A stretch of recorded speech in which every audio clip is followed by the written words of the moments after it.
সকলে লাইনে দাঁড়িয়ে আছে,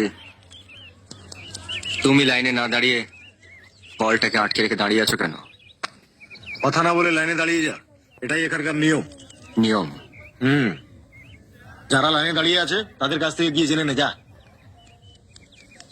কাল অব্দি যে নিয়ম চলছিল, আজ থেকে সেটা পাল্টাতে হবে।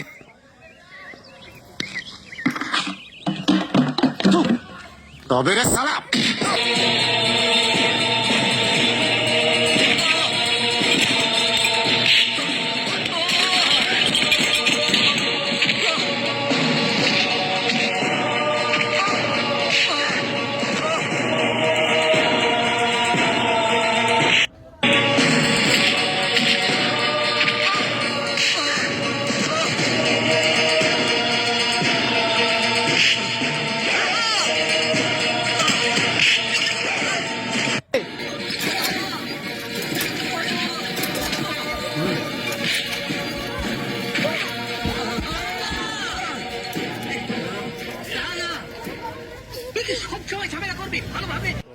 তোর বাপ বসায়নি।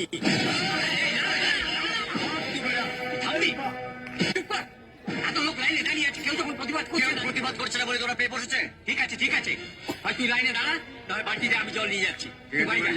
দাদা, তোর মরা মায়ের দিব্যি রইলো, আর তুই কোন রকম ঝামেলা করবি না, মনে থাকে জানো। আপনারা যান, আমি রানা থেকে দেখছি। মনে থাকে জানো। আয়, তুই বাবাকে কি খবর দিলি কেন? না না, আমি ঝামেলা করতে। এতগুলো লোক তো লাইনে দাঁড়িয়ে আছে। তুমি কি ভেবেছো? হ্যাঁ, এত মনে লড়বে এরা? এরা সব সময় মালগাড়ির বগির মতো। ওই চিকুতে জ্যাম করে টানবে, টুক টুক টুক টুক পায়ে চলবে। লোকটা পরে এসে আগে জল নিতে চলে গেল, আপনারা কিছু বললেন? আরে কিছু বললেই তো মার বাড়ি থেকে ঝামেলা করবো। ঝামেলা করবে? এখানে থানা পুলিশ নেই? এখন মুখ থেকে থুতু ফেলছিস? বাবা